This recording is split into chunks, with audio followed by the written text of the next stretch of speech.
and I'm not in charge of that aspect. So the shows are coming in because it's kind of a crazy year, which means I don't know if I can book September at a studio. So I can't take a deposit and say, okay, I'm sure I'll be here on September 5th to track that session. I almost have to do everything in a shorter timeline right now. I can book in June because I know what I'm doing in June, but I don't know what I'm doing in September or December. Right. Wow. That's crazy. I want to ask you, what do you look for these days when you're looking for an artist to work with, or when they contact you to see if it's a good fit? Tough one.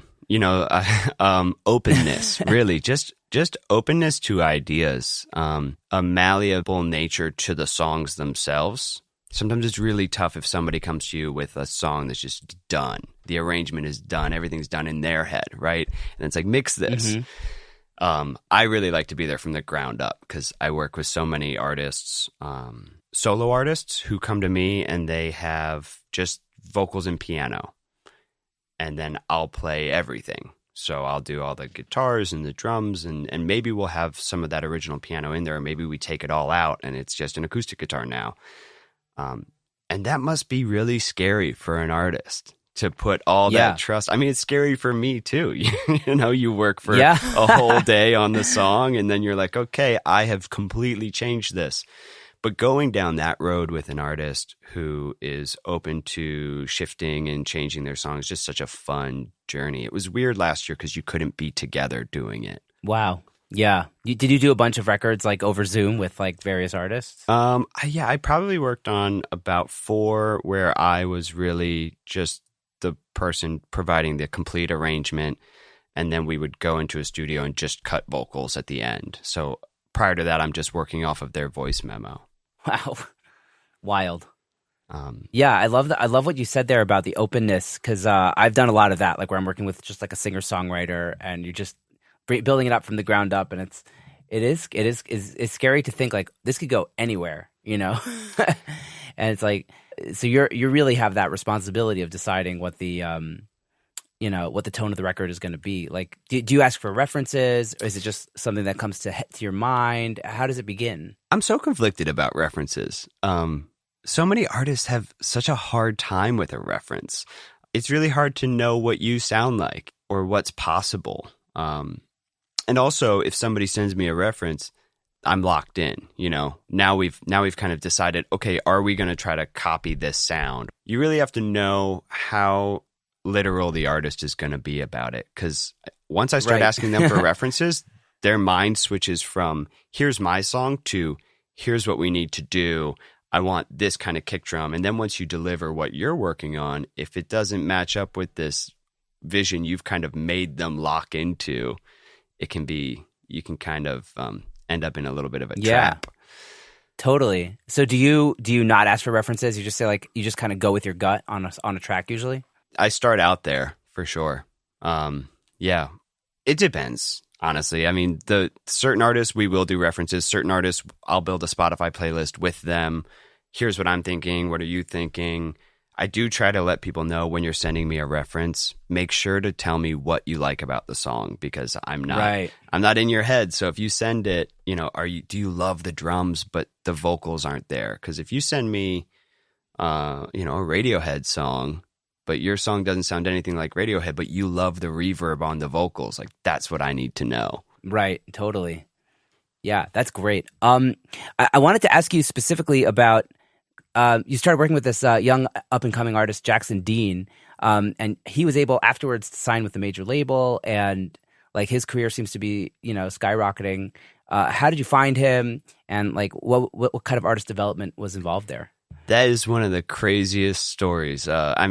Just for me personally, as someone who was playing really heavily on the indie rock circuit, I was on Top Shelf Records, Run for Cover, in this band called Teen Suicide, and then another band called Us and Us Only. And, we're touring with these rock bands and indie rock and kind of the emo circuit all around the US. And one day, Matt at Mobtown Studios had asked me to come in and cover him for a karaoke session. So this girl was coming in and she had to sing some songs for a voice contest. And so she brought in karaoke tracks and sang over them. and she's maybe 15 years old, and she brings a friend with her who's Jackson, and he's just learned how to play acoustic guitar. They go to high school together, and he's going to accompany her on an Adele song. That was it. He wasn't singing. He wasn't doing anything. He had just picked up guitar, and he's 15 years old, and he's been playing guitar for about a year. So it went about as well as it could go. And she was a great singer. But at the end of the session, his parents asked, "Hey, can we pay for another hour and he can sing you this song?" And he sang In Color, all a cappella, just this one song. He's got this, for a 15-year-old, sounds like a chain-smoking 45-year-old. He lives down an old dirt road. And right. He's always had that voice. And I was just floored. That's amazing. Just not really working in that genre a lot, and not really dealing with singers. Like, I feel like so many of the vocalists in the bands that I played in, we all came to music through instruments. And then kind of were like, all right, somebody's got to sing now, and then like, right, totally. You've been singing for 10 years. Who's the least shitty singer in the band, right? I mean, I used to be the lead singer in a band when I was in college, and I, I was really good then, I guess, or better than I am now, because I sang all the time. And so I think, you choose someone, they sing for the next 6 years, and you're like, wow, you're a singer now. But so Jackson, kind of natural born singer, and we hit it off just after that. Me, his family, and so they came back and did a record with me, all acoustic, maybe 12 songs. It's no longer on Spotify, but it was just him, and they were all songs he had written. So again, he's 15, 16 years old. He lays down 12 songs, and they're good songs. A couple of them people still ask for. So we did that. His parents actually had me come down and help them build a venue on their property. So they live about an hour south of Baltimore.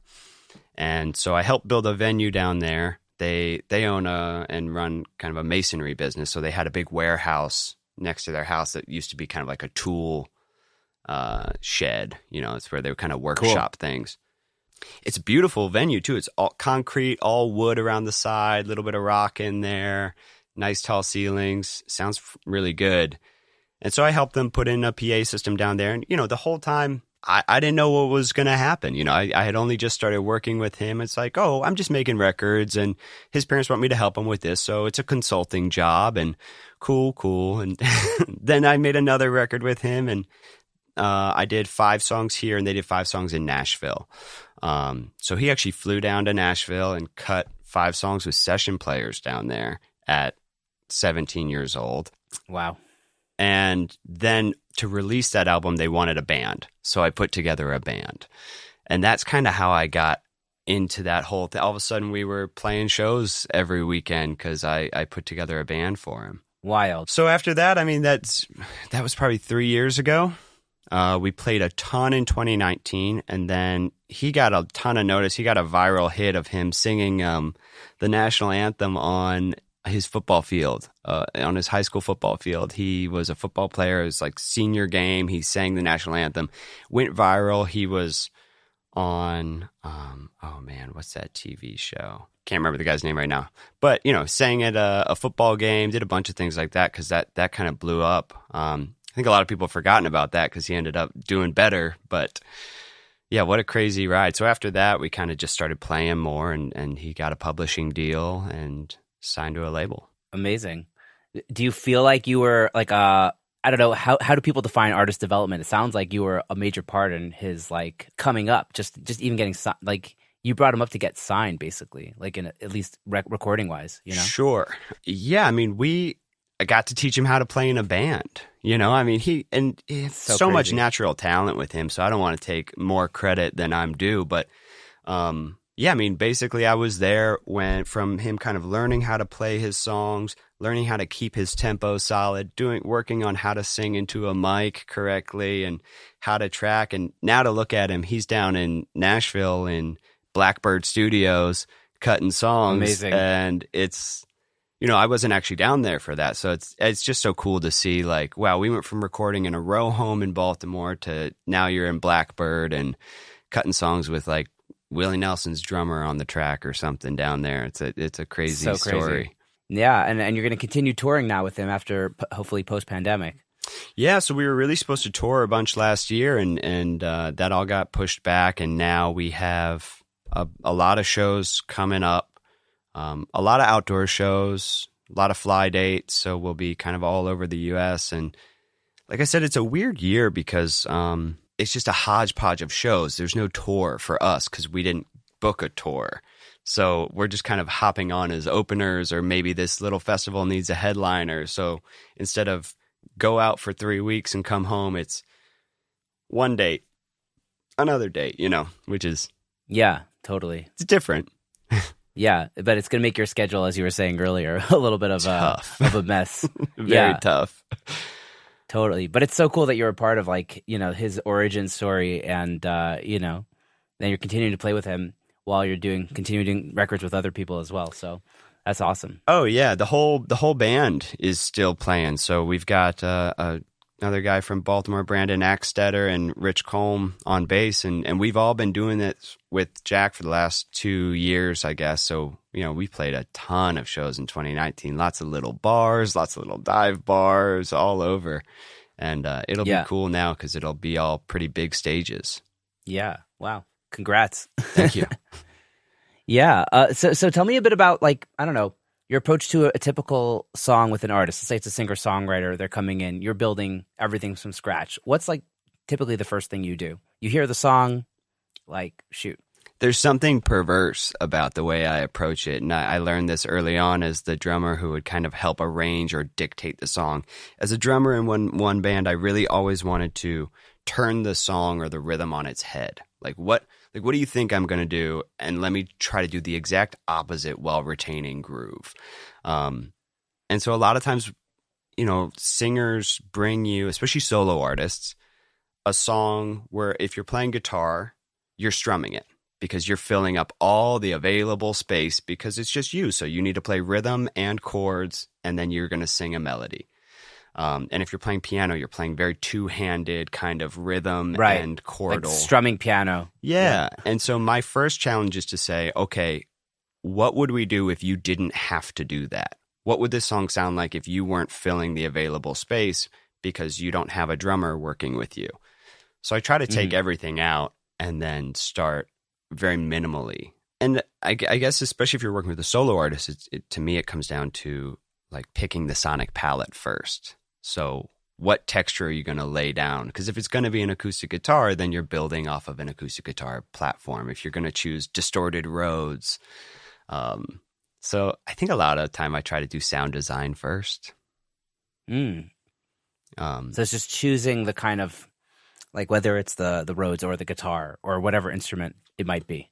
Yeah. I mean, are you going to have distorted drums or kind of these crushed sounding drums, or is it going to be a clean song? Are you just going to build off of a pad? I try to find a texture. Mm-hmm. Is the artist with you for this stage where you're kind of experimenting, or you kind of just take this by yourself and you sit on the computer and you kind of suss it out? Yeah. So they're not there. Usually I would like to be able to do that, but from a cost perspective, I think for making records, it's easier for me to just spend the time getting to know your song and having a little bit of trial and error without it being a booked session.